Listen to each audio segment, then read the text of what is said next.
Arda Ocal and GlitterXplosion for ESPN Esports here at the ESPN EXP Apex Legends Invitational, X Games Minneapolis, Minnesota, US Bank Stadium, with Kurt representing T1, currently in 7th position, doing very well. Won game number 3. Let's start there. Take us through how you guys became champions in that game. It was very impressive.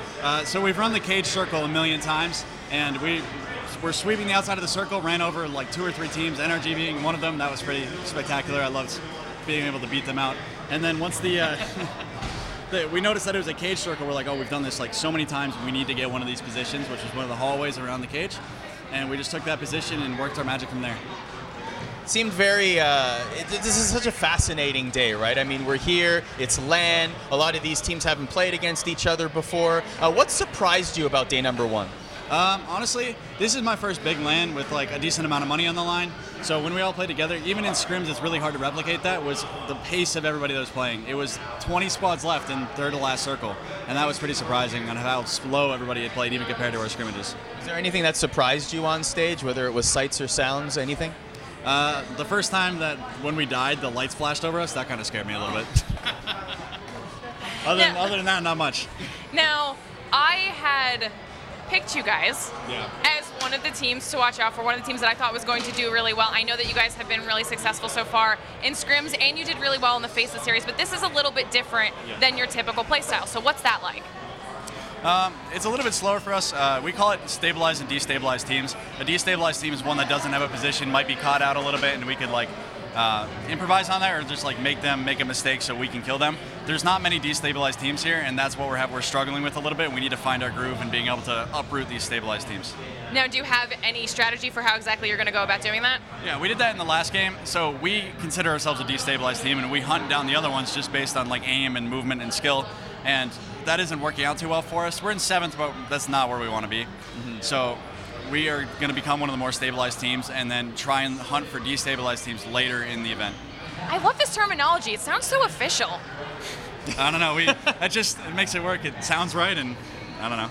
We saw a lot of congestion in the early game, of course. A lot of teams, for lack of a better term, not necessarily respecting other teams' drop points, right? We saw a lot of early battles, particularly game number 1, right off the hop, Gen G getting eliminated early just because they happened to drop very close to another team.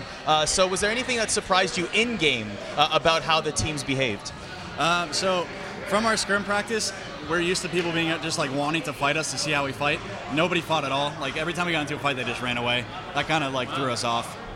We weren't really ready for that at all, so we had to readjust from that. We weren't getting the gear that we're used to getting from other teams, and it was a little tough. So what happens tonight? A lot of VOD viewing. You go back and watch the stream. What are some of the things that you guys are going to be talking about to get prepared for day 2? Mental state. Coming into game 5 and 6, we were a little on edge, and we had to like set ourselves straight, which worked coming into game 6, but game 5 we lost the fight that we shouldn't have, and that put us further over the edge. So I think we're going to be talking a lot about positive mental energy, and then obviously the VOD reviewing, that's a must. You have to understand what's going on, what's going wrong, even if there isn't a lot of footage review. Okay, take us into that, because you guys win game 3, you're on a high, momentum is in your favor, and then game 5 you have this battle that you lose. So what are you guys saying? Who's taking the lead? Who's saying what to kind of rally the troops? So we kind of have, I'll start with our in-game leading. We have normally Brendan calling our rotates and Zerg calling our fights.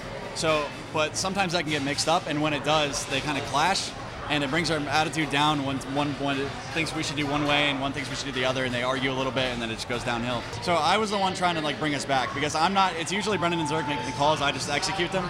So I'm the one trying to like reason and like bring them back together, and I'm telling them we got to get in this. Like, we win this next game, we're within 19 points of first place. That's one good game. We had a 24-point game today.